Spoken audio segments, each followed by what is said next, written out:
Jika hanya memiliki akun YouTube, sosial media, dan lain-lain diberikan pangkat titulernya, maka secara otomatis banyak yang akan bisa diberikan pangkat letkol tituler. Contoh Raffi Ahmad, bukan hanya dokter saja.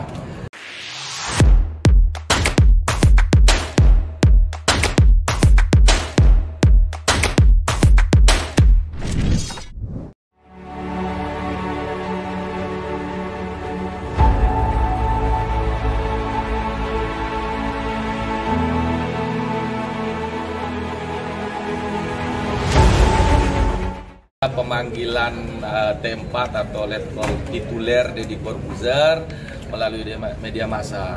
Nah, diwakilkan tadi sama dari Kemhannya karena berdasarkan peraturan Panglima nomor 55 pasal 36. Jadi yang saya gugat ini adalah letkol titulernya, jadi bukan pribadinya. Jadi letkol titulernya. Makanya dihadiri oleh kuasa hukumnya dari Kemhan. Di agenda hari ini harusnya Deddy sendiri diharuskan datang nggak sih?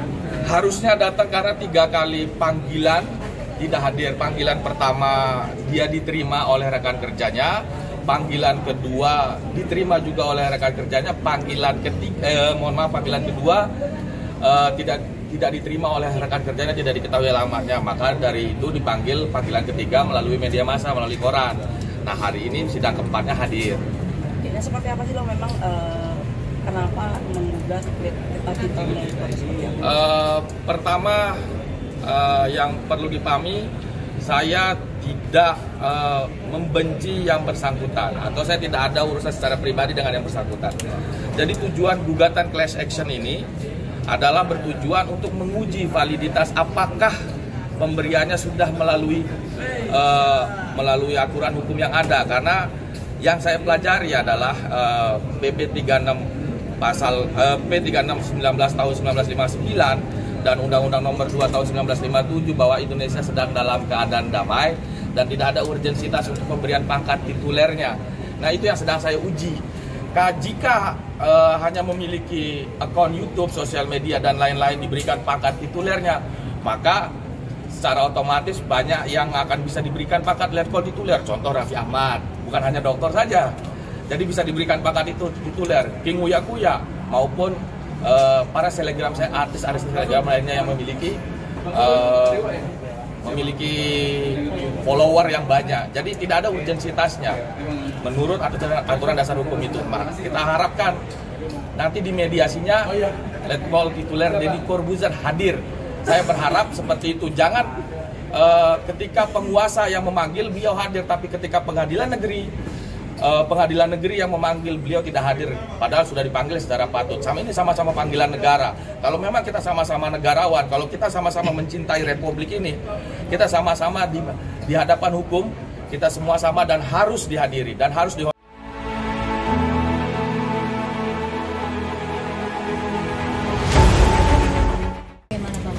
berdasarkan ini karena masih proses mediasi Perma 1 2016, jadi ada masa 30 hari. Konsekuensinya berdasarkan Perma tersebut, jika tidak ditemukan kata sepakat, maka kita sepakat untuk tidak sepakat kembali ke pokok perkara. Kembali ke pokok perkara untuk pengujian daripada gugatan yang kami layangkan. Maka mereka mempunyai hak-hak hukum untuk mengajukan jawaban, eksepsi, replik dan duplik dan lain-lain hingga kesimpulan keputusan.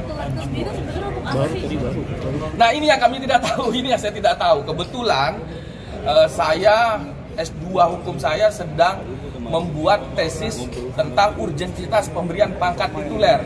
Maka ini termasuk dalam bagian akademik saya menguji apakah urgensitas pemberian pangkat tituler ini sudah sesuai menurut hukum atau tidak. Emang maksudnya definisinya untuk dapat gelar itu yang kayak gimana ya?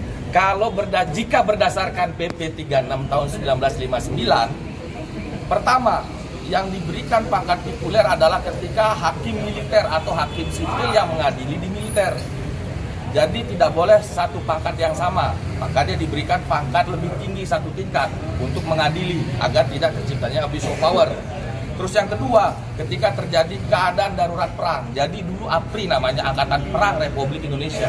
Jadi lebih jauh lagi bukan TNI, tapi lebih jauh lagi dari bukan ABRI lagi, tapi lebih jauh lagi APRI tahun 1957 tentang keadaan darurat bahaya.